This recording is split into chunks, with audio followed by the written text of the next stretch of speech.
Good morning, good afternoon, good night, wherever you are tuning in from. This is the Blackout Live from New York with me, your host, Tasemere, and our reoccurring guest, Kenyetta S. The Blackout Live from New York with Tasemere's purpose is to celebrate Black folks across the diaspora and to have an open dialogue about Black economics, how we reimagine trends in business and explore the magic that we have.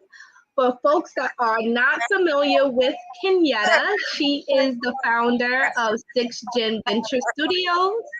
She's also a friend. And we have these open conversations about just about anything. So here we are today, going to be talking about a whole bunch of different topics. So Kenyetta, you got what's on your mind? Oh man, what's now on my mind? My people are always on my mind, Tasemere. You know that. My people. I know. Well, I want to start off. We got a list of things. I got a list. I know you said we were going to freestyle this thing. I do have a list of some things that have been on my mind, and I'm going to throw them out there to the world. Okay. Can we start with Sesame Place? Oh. And the whole string of amusement parks that are now being exposed for their racist behavior toward Black children. Can we start there? Sure. So let me just say that I'm boycotting everybody except for Disney because I own shares in Disney. We all know that Walt Disney was a raving racist. Can't stand Black people. We know that. I'm really upset about Sesame Place because I was planning on taking Eli there. I wanted to take Eva there, but we can't go. I can't have you disrespecting my little one and making her feel like she's less than. Yeah, I'm like, what happened? I like Sesame Street. So I think so. So let's just start with talking about what happened. So pretty much, very intelligent Black woman recorded. What's her name? I think her name is the blue character, Rosita. Oh, Rosita. Someone dressed in a Rosita costume snubbed 2 little Black girls. Sesame Place then put out 2 posts. One post, the first post, they denied what happened when there was video from another angle showing that they were blatantly lying. They were trying to say that Rosita was saying no to someone else. Another angle shows that there's nobody in back of these little girls. There was nobody in back, so they lied the first time. They come out. They seem pretty nonchalant to me. They seem nonchalant. Like I don't feel like their apology is genuine. I don't feel okay. So Sesame Place is owned by SeaWorld, but they're licensed. They own Sesame Street has a license, the brand Sesame, whatever, to them. But they're owned by SeaWorld. SeaWorld also notorious racist. Like I've never been there. I had already decided years ago they weren't going to get any of my baggage. But I just feel like all of these people are coming out. Now it's come out that it was Sesame Place. What was the one that you told me about yesterday? Legoland. And then there was one other place that came out that they were racist. So what's going on here? Oh, Chuck E. Cheese. Chuck E. Cheese. So what's going on? What's your thoughts that all these people being exposed for their racist behavior towards Black children? Why now? Why is this coming out now? Well, let me say I'm very disappointed because, as I said, I was excited about going to Sesame Place, excited about going to Legoland. I'm not a very big Chuck E. Cheese fan, although I have been there for some kids' birthday parties in the past. But like I shared with you before, I think, America is known for racism being in the fabric of what we do and how we do. And it's very challenging as a brand. Part of what a brand does is create values and an environment, right? So when your employees are working at your pleasure and they're doing something that's inappropriate, it comes back on the actual brand. You get what I'm trying to say? Like something has happened where people weren't put in place, checks weren't crossed, they didn't really identify like this is what we're going to tolerate and this is what we're not going to tolerate, and this is these are the consequences of certain actions that you might take while you're with us. And I think that that's a hard thing to police, because racism is this cancer that has been plaguing the US from inception, right? It's like this thing that keeps morphing. It's almost like the coronavirus. Like, how many strands do we have? Like, we can't keep up. It keeps morphing into something else.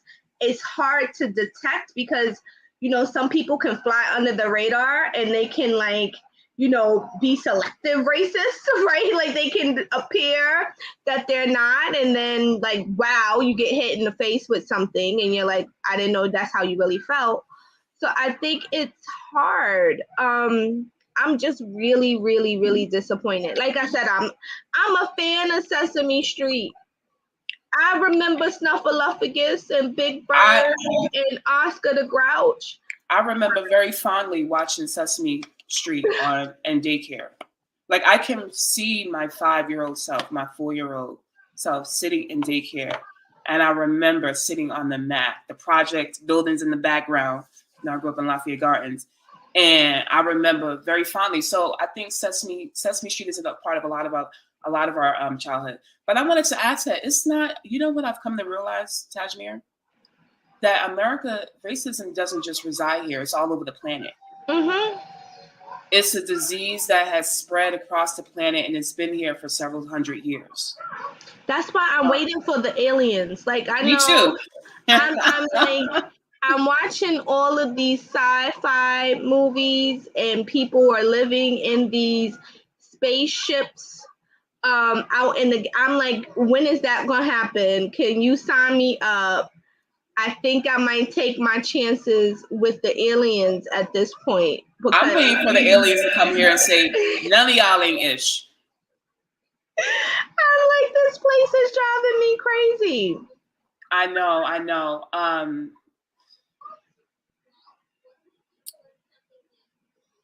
Like I said, I've become aware that it's not just here.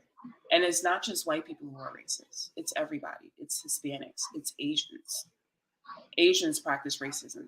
I'm going to say this. I hope I don't, whatever. Some of my roasts, I told you about my experience at Penn State. A lot of people don't know about this, but I experienced I had a very racist and traumatic experience that was perpetrated by an Asian woman. I had an Asian landlord that was really, really, really, really mean. I'm talking about nasty. One missed payment, one late payment, not one miss, but one late. And I mean, this lady went off on me. So it's not just, I think white people have received the trophy for racism, but it's not just them. It's everybody. It's everybody. It is so bad that I was thinking about my neighbor who, I think she was evicted for whatever her situation was. But I remember her trying to weasel her way out of the Black race. And she got her, as Paul Mooney would say, a wake-up call recently when, the situation with the management. And I'm like, well, that wasn't my experience, but she had a really nasty experience. And I'm like, yeah, you're trying to weasel your way out of being Black, but you got your wake-up call, So I say all of that to say that you are right. It goes back to whatever the people do. It goes back to the company. But let's be honest, it doesn't matter who you hire, right? Whether they're white, Asian, how do you know that this person isn't practicing, that they aren't racist? Like, you can't control that. That's just a person's being. How do you control that? It's hard. How do you police that? To know that and to understand, and, as a business person, that's something that I am concerned about. Because, like, there's all this talk about diversity and inclusion and all these policies and all of this rhetoric, but at the end of the day, you're hiring a person, not a robot in most instances, right? And so how do you sift through, like, the core of a person to make sure that this person is in line with your values that you believe, that you set forth? And there's so many different ways that you can offend and be offensive to other people, right? But again, when you're working at the pleasure of another entity, that entity takes the responsibility of your actions, right? Because at the end of the day, the company is who is employing you, and you're doing this on the company's time and the company's location. So that comes back to you. So how do you, how can we begin to separate in some ways? Like, is it even a separation between the brand and the employees? Is that even something possible? I'm not sure. I mean, listen, the only way you can't, racism is something that's taught in childhood. And I see it with my own eyes, how early children learn it. So you're asking, how do you police people who've been literally programmed to behave a certain way towards a group of people? I don't think that's possible. I think what you do is you hire people. There's certain questions you legally can't even ask, right? And what you do is when you see that kind of behavior acted out upon children, you fire them. That's it. There's no need for these fake apologies. You just fire these people, and if you let that be the precedent for how you treat employees, or how you carry out the consequences, and people see that, they just won't work for your company. That I can't see because how do you police?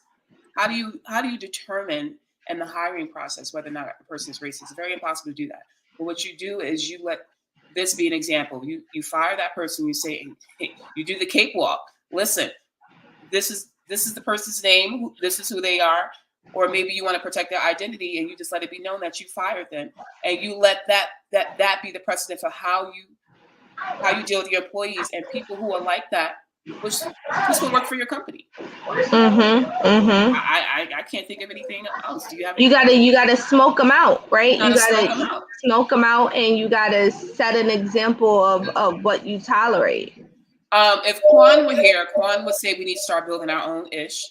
And he's Quan right. would also say to beat people. Let's just be clear. Quan is very into. Quan is like, just beat them.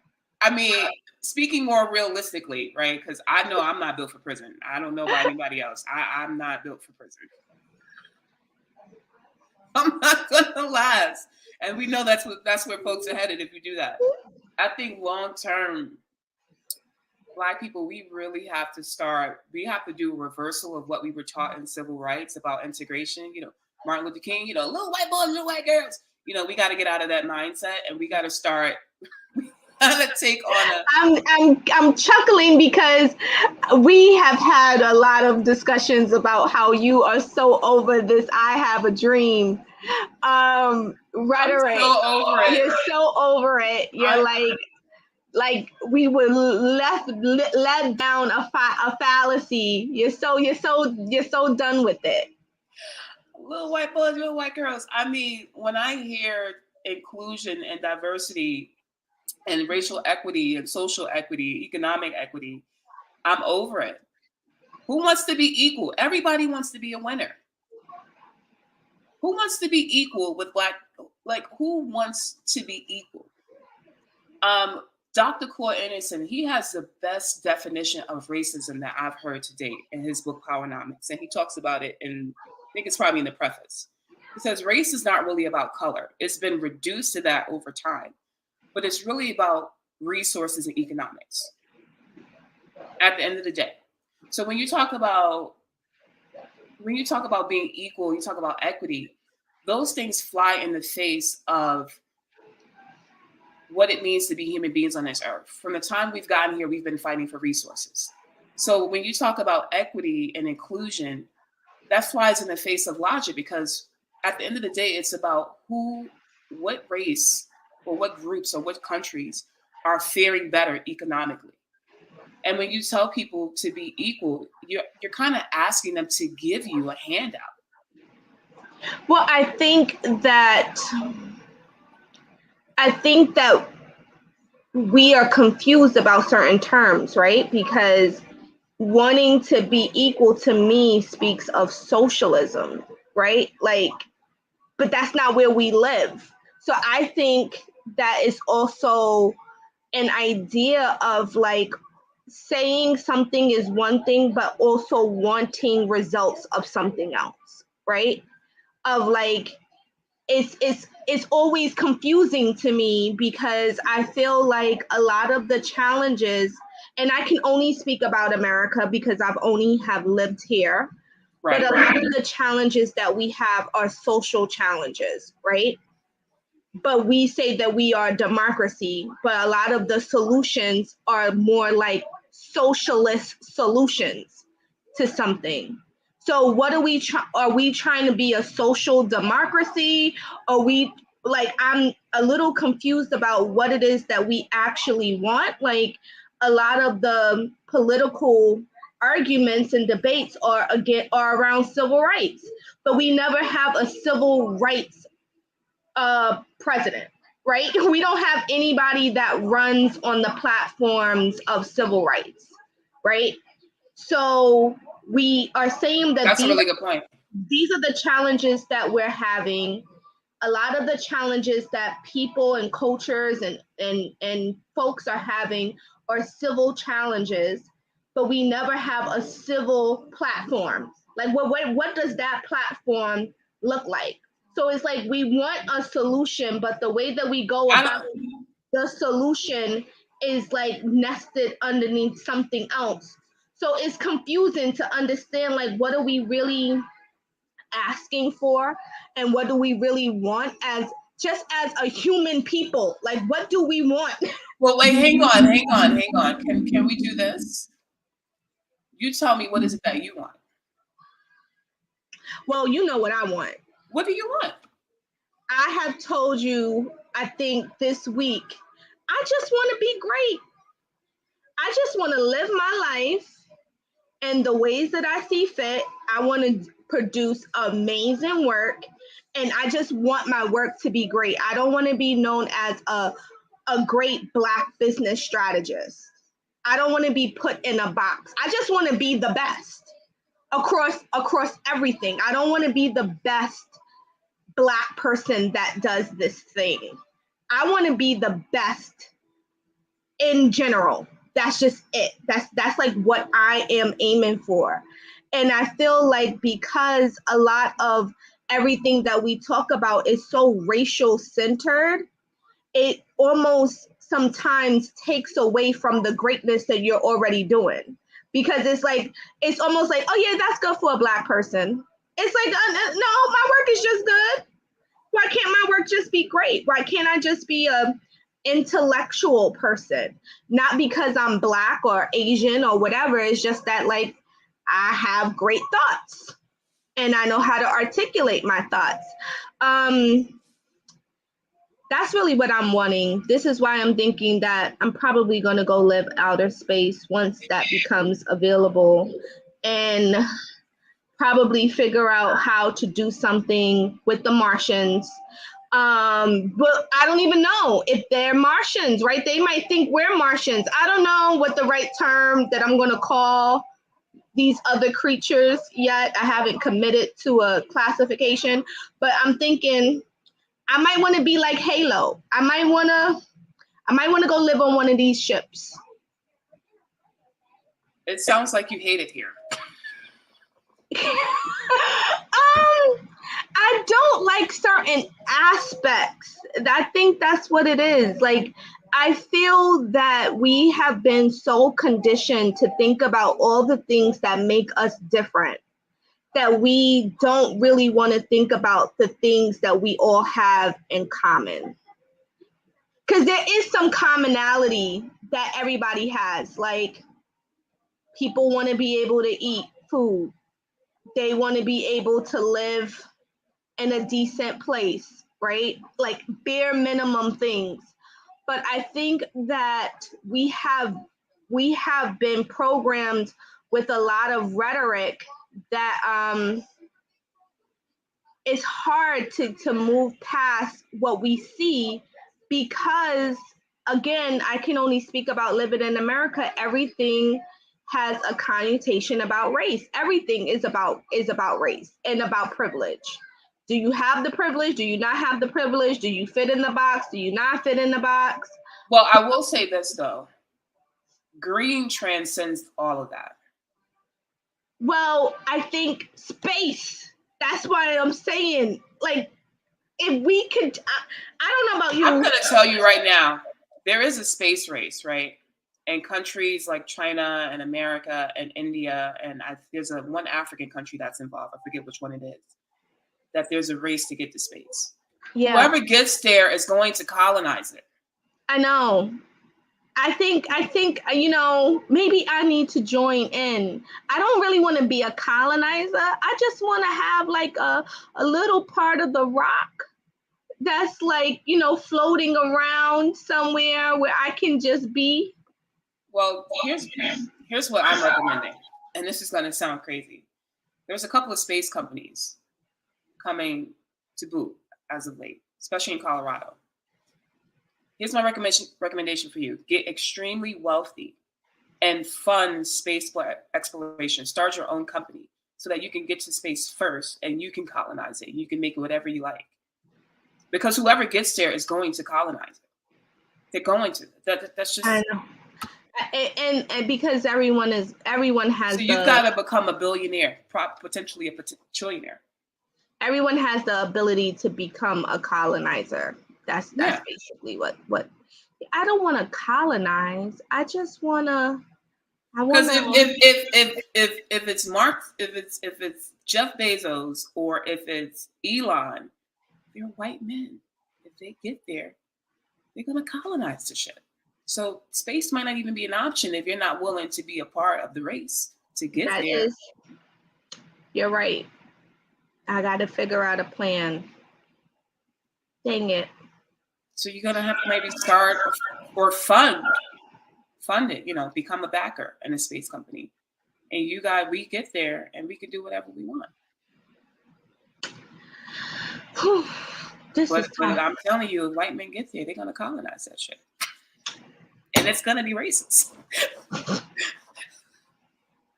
It's like, I don't know. I don't have no answers. Money is the answer. Well, resources, economics. I don't got no comeback for that one. I don't know. Just get extremely rich. And see, this is why 6th Gen. This is why I'm exploring the work that I'm exploring, because my solution is to us create a real life Black Wall Street. And one of my goals is to purchase some land out here in Colorado and develop a community and encourage more Black people to move here. I think we have to take on a separationist mindset. I think you're onto something with the space idea, but I think what you're saying is we have to take on a more well, you're not saying that, but this is what I'm saying. We have to take on a separationist mindset and build our own communities. Because if you're amongst your own, you're not going to experience some of the things that make you feel like how you're feeling, right? Mm-hmm. That's my idea. So that's why I think building Black companies is a must, so that we can start doing business amongst each other. And eventually, I don't know, China is such a huge force. I don't know how much we can cut out other groups. And I think trade is a necessity of being here on Earth, right? Human beings have always traded amongst each other. But I think it's about building coalitions, right? Because if you just think about, I had a conversation with someone about beauty salons, beauty supply stores, right? Many beauty supply stores are owned by Asian folks, right? If not all. And so they have the power to bargain for products, right? And so they basically go in and they buy all of these, 100 salons all need X product. They're going to go to the distributor or the manufacturer. They're going to basically get the quantity that they want at the price that they want, because they can demand that, right? And then they're going to fill their stores with that. Now, if you aren't part of that coalition, how do you get your goods? It's almost like, how do you operate? I think that we also have consortium. Is that what you're saying? A consortium? I think that we have to start operating in that kind of way too, right? Like if we know that a lot of Black folks get into food and beverage, and we know that, you know, in order for you to make your sauces, you need to purchase a certain quantity of jars and a certain amount of sizes. If we can somehow get all these Black businesses to join a consortium, right, of saying like, we are all going to purchase from this one place under this one account, and we're going to go to the distributor and we're going to say, we need 1 million jars and we want to pay a half a cent or something like that. I don't even know if that's possible, but this is how much we want to pay, and we're willing to purchase at this rate and this frequency. I think that starts to correlate demand of spending power, because now it's not you going as an individual, right? It's like you going in a group. And I think that we have to start thinking a little bit smarter about how I don't think it's just simple enough to say Black people need to just open up businesses. I think that we need to be smarter about how we work with each other and how we complement different services that someone is doing. Like, stop working in silos. I think that we need to say, you know, in our example, you are starting a fund. I am not going to start a fund. Why? Because I'm running programming that's parallel to VCs and funds, right? So now if I have someone that says, hey, I need to raise money, I can now refer that client to you because you have a fund. I think that we have been operating in a way that one person has to do all the things, instead of operating in a way that is more of an ecosystem building.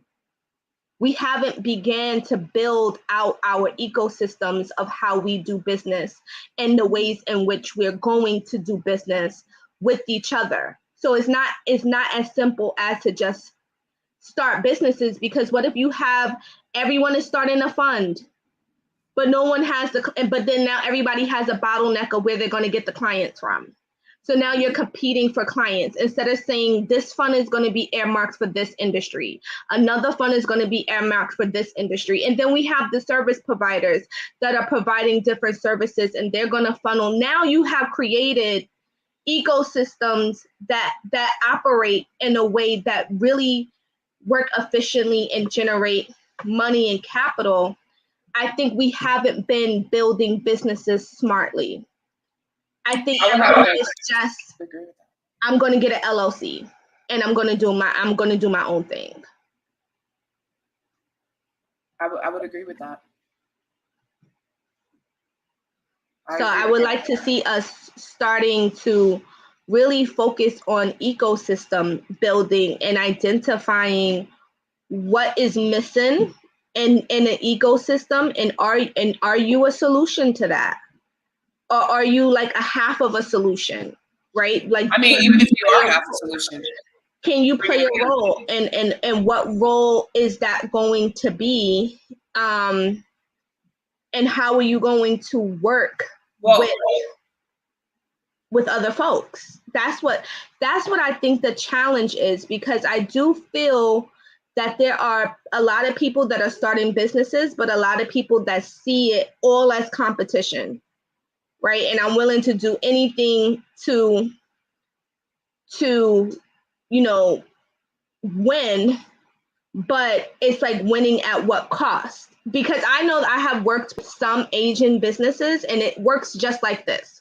One person owns a printing company. You can go there, you can get your booklets printed, you can get your graphic design, you can do anything that requires like printing services, right? But if you ask this one person like, hey, do you do t-shirts? He says, no, I don't do t-shirts. My cousin owns a t-shirt business. I will refer you to my cousin. I'll get your graphics together and I'll refer you to my cousin, and you can go and get your t-shirts printed there. How are we creating that kind of ecosystem? I hardly ever see that, because I see that we want to do 100 of the things. You ask someone what they do, they're not going to say, I do this. It's by the time they're finished, you walk away and you're like, I still don't know what you do, because it seems like you do the whole alphabet. I don't know what your core competency is. You do everything underneath the sun. So how can you refer? I think we've had to take that on because so many of us have had to create multiple streams of income because you're generally starting from nothing. We've had to. I agree, but I think that that's not the smart. I don't think that that's the smartest way to function. If you're trying to function in a way that becomes a competitor with another sector of people that are functioning in ecosystem building, and they have their ecosystems together, and they know where they get on and they know where they get off, they are working in a more smarter kind of system. Mm-hmm. Because not one entity can build all the connections and all the resources and have all the things. They have figured out how they plug in, and then they spur other businesses because they are doing what they need to do so well. They're able to create another something really quickly versus one person doing 100 things. Maybe you're doing it decently, but not well enough with your competition. So if someone's going on quality, they might go to your competition because they feel like your competition has the quality. You just have the quantity of everything that you can do. How can one person that does 100 things create another business? Like there's no way that you can really do that. No, I agree with that. I agree with that. I'm also thinking about the Jewish community. Like I've noticed that there's always a profession, right? Like how you're saying. And I was noticing that from childhood. I feel like you'll see like a dentist that's been in the family for years, or you'll see like Sanford and Sons Moving, or something and something Son construction company, or flooring, or there's always like an and son, or something that's been passed down through families. One thing I noticed with us is you don't see that. Last time I seen a company, a Black company that said and son, it was on TV. It was Sanford and Son.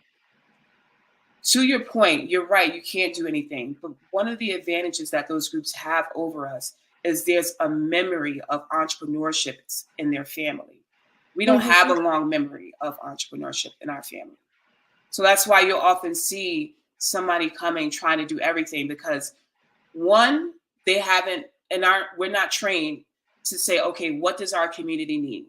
Like, I know our community needs a lot of attorneys, and not just any kind of attorneys that specialize in things like mergers and acquisitions, right? We need a lot of CPAs in our community. We need a lot of tax accountants in our communities, right? So when I went to college, I was like, all right, what does the Black community need? Jews are thinking like that. They're thinking, what does my community need? Right? That's the first thing. What does your community need? And the second thing is we don't have a long memory of entrepreneurship, because what were you told as a kid? Go to school and get a good job with benefits, right? So we've got to start thinking about, what do we start? It may not happen in this generation. And you're right. We have to start thinking more like an ecosystem and thinking more collaboratively and stop working in silos. But also, why have we had that problem? One, when you think about what you're going to do in your profession, think about what your community needs. Because we're the only group that thinks, what does the world need? Right? This is my personal opinion. I think that people, first, they're thinking about working with each other, and then they're thinking about doing business with the world. I think we're backwards. We're always thinking about, what does the world need? We got to start thinking, what does community need? Because that's what I did. I said, I'm going to study accounting. I'm going to pursue a CPA license. This is 20-year-old me. I'm giving you 20-something-year-old me. I said, okay, the Black community needs people that specializes in numbers. So I said, I'm going to study accounting. I'm going to get a CPA. I'm going to get my CPA license. I deviated from that plan. I'm now getting back on track with that. We got to start thinking, what does our community need?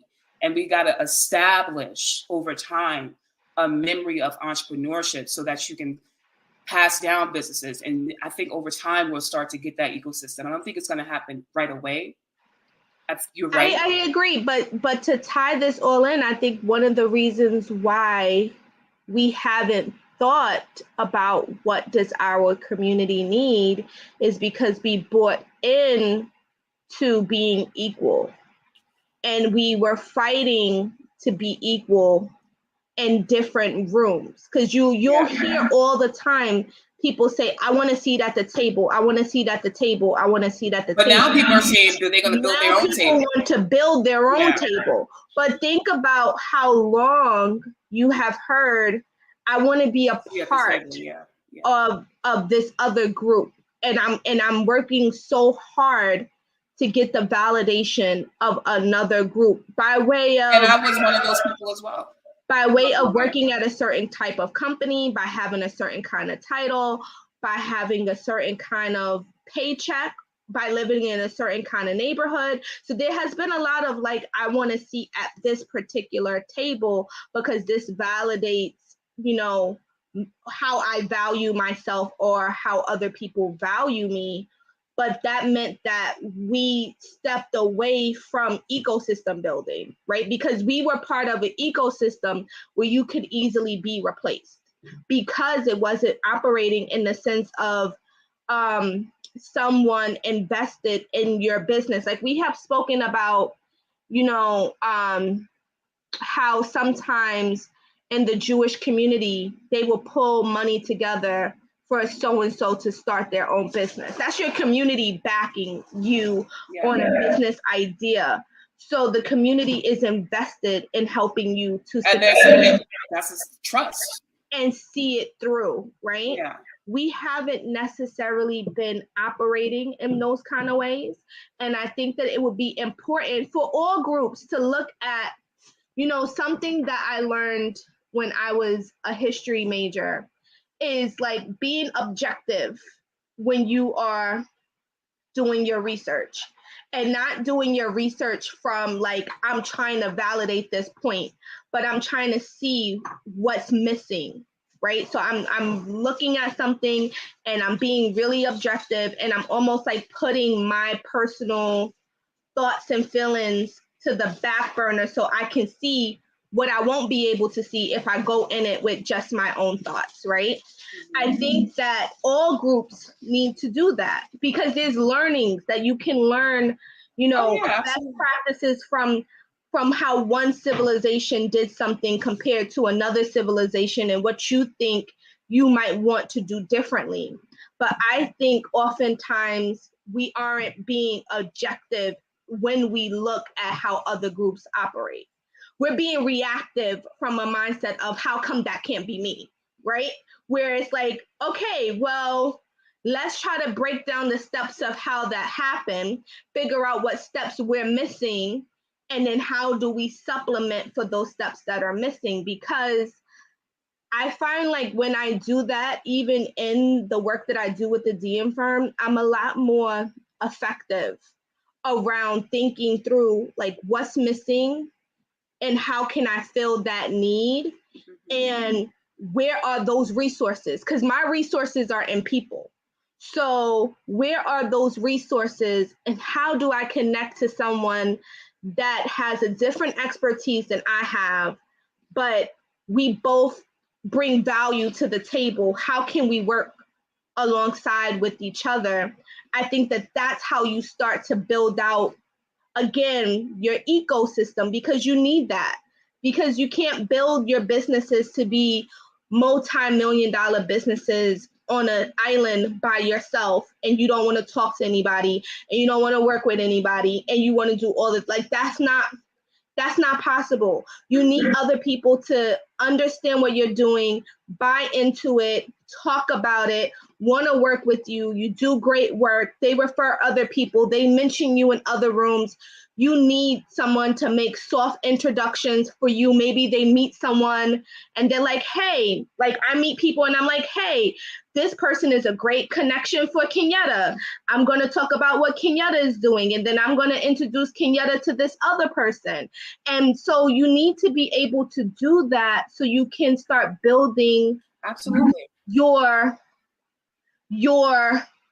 thing that you're trying to build, whatever that is, whether it's in your career or whether it's in your business or whether it's in your friendships or your relationships or whatever, because people give you insight that you sometimes can't see for yourself. That's you literally just summed up 6 Gen. Yeah, they give you insight that you can't see, and you need that insight if you really want to be as successful as whatever your definition of success is. Yeah, absolutely. You need to find people that are going to be supportive of what it is that you want to do. And you have to be objective about where this support comes from. And sometimes when you get hung up on the race part, you miss other people, right? Because all your help might not come from people that look like you. Oh, absolutely. Right? But if you're absolutely. so dogmatic on like this race thing, you're going to miss, this other person. But Tasemere, I'm gonna say something. I said this to my friend yesterday because I shared about an article with him that I wrote. I'm gonna send it to you as well. I wrote an article, why it's imperative to fund Black companies. Why the U.S. economy needs to. I'm botching my own. Hold on, let me get this right. I gotta plug myself in while I'm on here. Yes, please do. Your article, yes. It's on Medium. The title is "Why Funding Black Founders is Pivotal to the Success of the U.S. Economy." Mm-hmm. And it's actually how I started my thesis for a fund. But let me just read the first half to you, and I'm going to tie it back to what you were saying about not being hung up on the race thing. In 1954, the Johnson Publishing Company, in partnership with the U.S. Department of Commerce, commissioned a groundbreaking documentary imploring U.S. companies to advertise their products and services to the Negro market. Up until that point, this segment of the market had been ignored. Why? Because American businesses had some very ill-conceived notions about Black consumers that were based purely on stereotypes. A few more lines. At the time, though, Blacks had a combined spending power of over $15 billion, a 150% increase from 1939. Black consumers' influence the impact on consumerism in America was such a powerful force that within 14 major U.S. markets, a product could not become number one without Black support. And when I'm talking to VCs, I usually have them read that article. Mm-hmm. I do believe you're right. Yes, you are right about everything that you said. I will say this: I'm very hung up on race, extremely hung up on race. And my friend was talking to me. He's like, "Why are you so obsessed with it? You shouldn't do that." Blah blah blah. Whatever he was saying. And I said, "Look, when I walk into a room, even when I'm the only Black person in the room, when I start talking this shit right here, excuse my language, about this stuff like this, and Black founders and Black consumers, I'm going to tell you, people stand up in attention. Like, people respect that. They respect that. People are tired of people pussyfooting around the issue of race, and people they're kind of tired of Black people trying to kiss butt all the time. I'm going to be honest with you. I really think that they don't want to say it, but people respect that pride when you come in there like, yeah, like they respect that. But I think it's a difference between being prideful and having a crutch, right? Like, I get annoyed every time like somebody's soapbox is always like, this is happening because I'm Black. Like, it generally most of the time it is. Sometimes it can be the case. But the reason why I get annoyed is because I work almost, I don't even want to say exclusively, but I have worked a lot with Black founders. Mm-hmm. And I have worked a lot with Black people. I have sacrificed salary to work in Black communities. You've done it with me as well. And I have sacrificed invoices in order to do this, right? And I find that sometimes what people think about us is a little true, right? I don't want to tell them. I don't want to be like, you didn't get that because you Black. You got it. You didn't get it because you lazy, right? Like, sometimes what people are saying in the ethers can be a little That black people are lazy? Some of us are. Some of us can be Like a lazy tad white people. bit I went to school with lazy, some. and some people can be a tad bit entitled that I should just have this just because. And sometimes I feel like folks use like the race card as a way to hide the fact that they really don't want to do the work. They really don't want to do the work. They just want to be a millionaire. If I tell you how many people have said, like, I want to be McDonald's, I don't really feel like I need to show up to my business. Why I got to do that? Why can't I just have a business and I just hire people from day one and they do all the work? Why do I have to do any of the work? McDonald's isn't sitting there flipping burgers. But do you think that's the majority of us or just a handful? I think that that is a good population of people, because I think that a lot of people are feeling like this entitlement of, I thought it and I just want it to happen. And so I get conflicted if my experience has been working like almost exclusively with Black folks, and like a good majority of people keep coming to me with the same rhetoric. I can't like say, oh no, what sometimes people think about us is not valid, because they might be meeting these same people too that really don't want to do the work, whether the work is like studying to like pass some exam, or whether the work is to like build your business in a way that makes sense. There are a lot of people that do not want to do the work.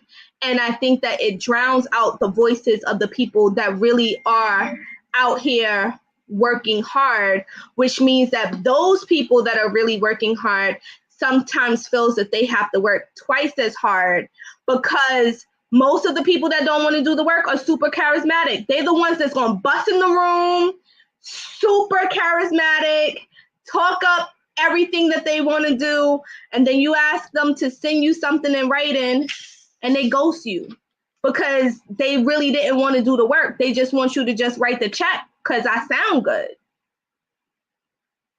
So how do you make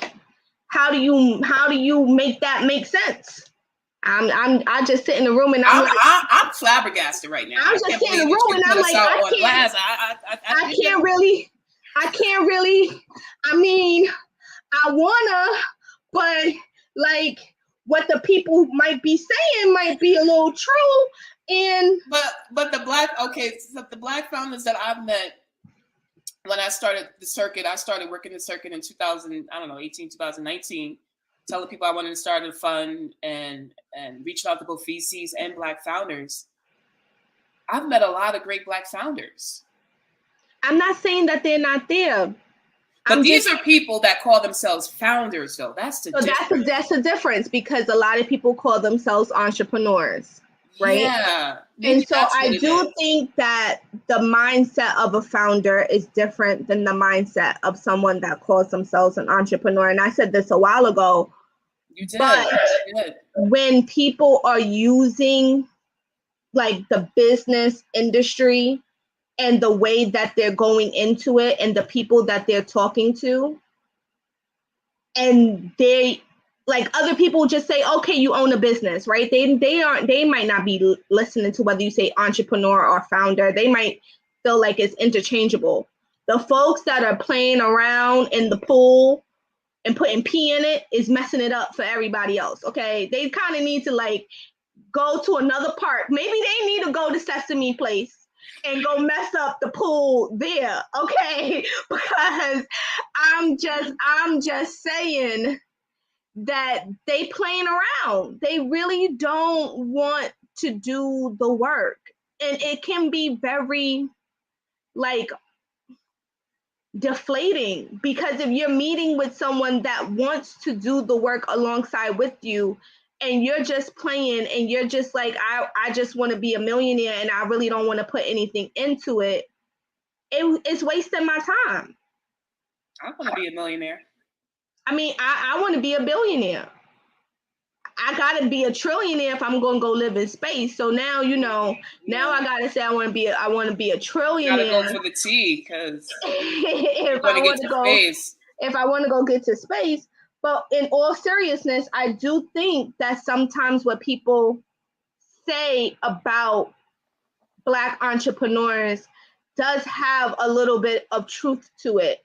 From the work that I have been doing, I see some of those What other stereotypes. deficiencies have you noticed? With black folks. Black business owners, founders. I've Stop drinking out of noticed, Eli. She's drinking out of your cup. I sure am. I've noticed that our vocabulary isn't where it needs to be. I feel like we don't understand terms well. And sometimes we're just like interchanging what things are. I also think that sometimes we don't understand clearly structure. Like, for instance, if someone wants to get VC funding, right? You cannot be an LLC. That's not the best vehicle for you to be in. And so I feel like sometimes we don't understand the structure. We just pick something and we're like, okay, I see everybody else doing this, so I'm gonna go, pick this vehicle to drive. But that vehicle might not be the vehicle that you need to stay in. That might be the vehicle to start in, but that might not be the vehicle to stay in, to get the desired outcome that you want. And then if we're gonna just talk about VC stuff, I feel like people think that it's the same as a loan from the bank. They are not understanding that you need to have an exit strategy at all. They think that it's like, I'm gonna just pay this money back and that's more like a term loan from like a Bank of America, Wells Fargo, TD Bank, Chase Bank, or maybe a smaller bank, right? But that's not VC stuff. But let me ask you, are those people a part of your target market though? Like those people aren't a part of your target No, they're not part of my target market. They have been sneaking in there. They have been sneaking in because they've been sneaking in because as more Black folks get into the world of business, they start to hear about different terms. So while I focus on the business plan, that doesn't mean that my clients that are either starting or trying to grow, that they aren't hearing about VCs and they aren't hearing about valuations and they aren't hearing about other terms, right? They're hearing about it, and in some cases they want to explore that. But what is like good and bad is that YouTube gives a lot of free content, right? But it doesn't always mean that it's the best content. So then you'll have people that like study so much on YouTube that they think that they're an expert in something. And they don't want to listen to the direction of the person that's telling them what to do, or how to structure their business properly. So they wind up making mistakes. And another thing, and I'm just putting all our business out there, we can be a little transactional. Like we think networking and relationships is a transaction. We don't necessarily understand that people aren't going to let you into their table and into their group unless they really trust you. And sometimes we get frustrated because we haven't gotten that connection that we wanted from this one conversation. And we thought we were going to leave and this person was going to like open up their whole Rolodex to us. And because that doesn't happen, we go and we talk SHIT about them. You know what I mean? But then what happens is that you need that person. We know this, once you get nested into an ecosystem, or you start seeing and hearing the same people's names, you start moving in the same circles of the same people that you might have been thinking 3 years ago, oh, I wish I could get invited to this, and then you get invited, and then you just keep getting invited, and then you're like, wait, are we like, I'm not even at your table, are we just like eating together? Like, this is super strange. I think that sometimes we don't value how long it takes to build meaningful relationships. And sometimes we want it right now. And other groups, and sometimes our own groups, because I find when people try to do that to me, it's like, you think I'm gonna just let you into my network just cause, right?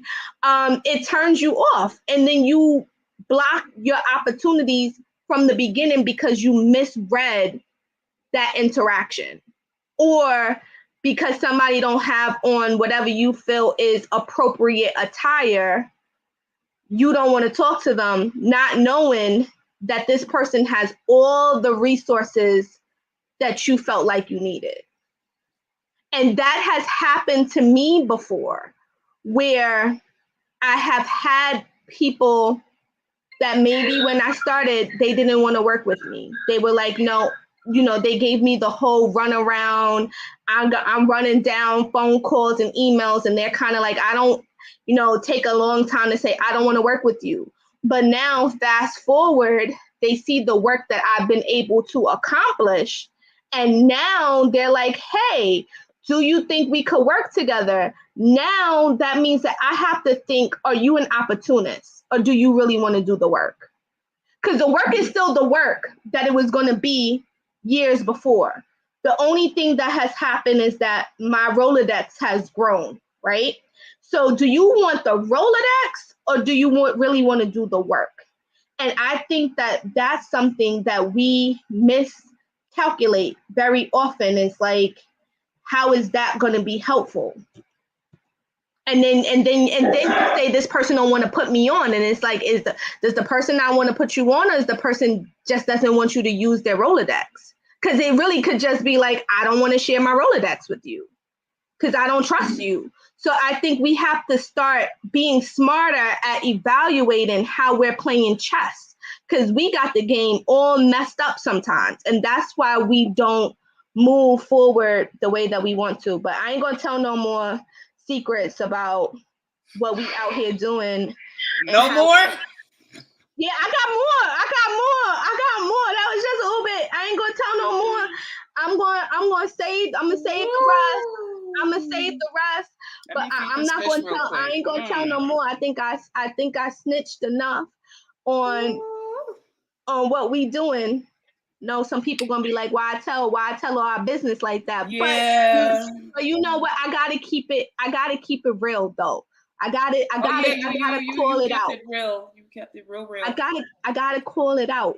We up here playing around, and people playing with me. So now I'm, now I gotta tell. I gotta just say, like, they don't really want it.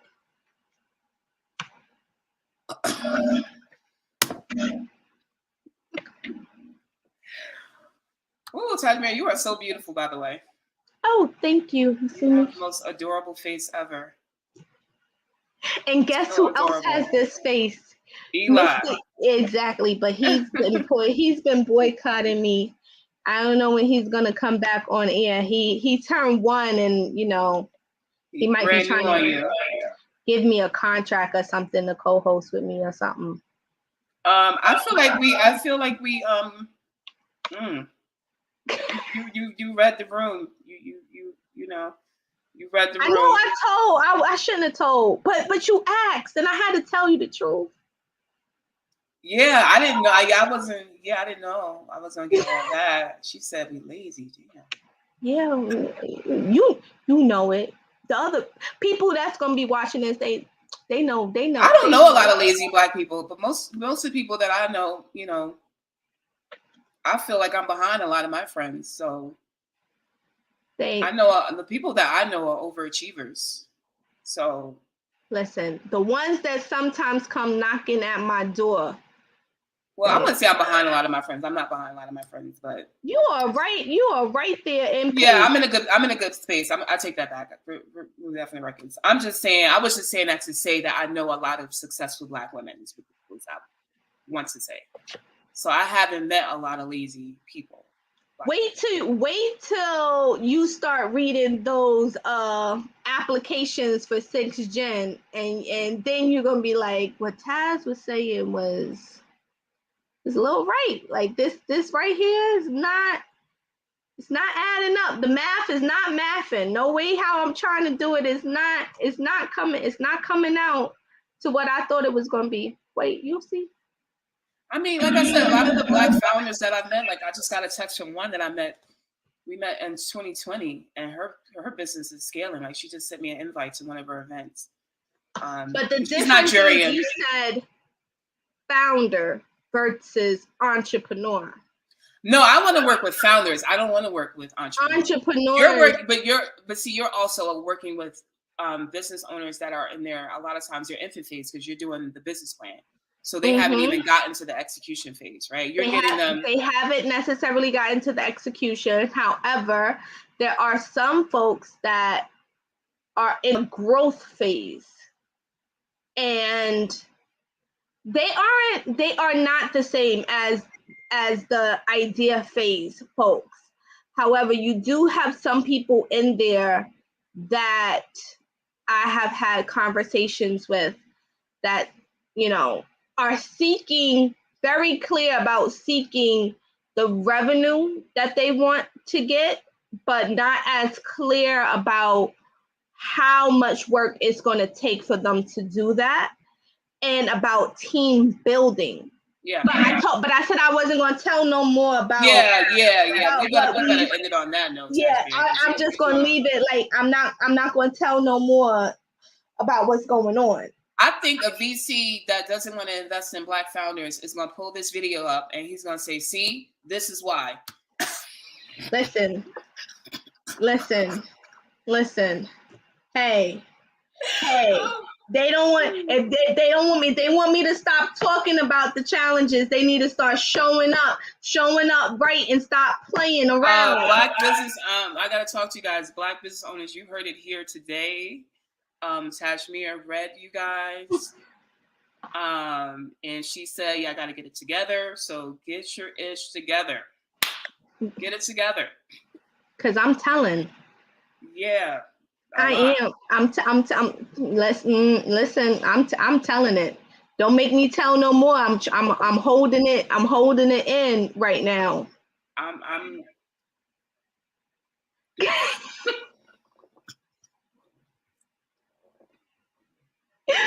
Maybe I'll change my opinions.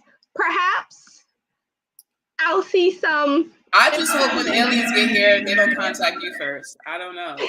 I don't know.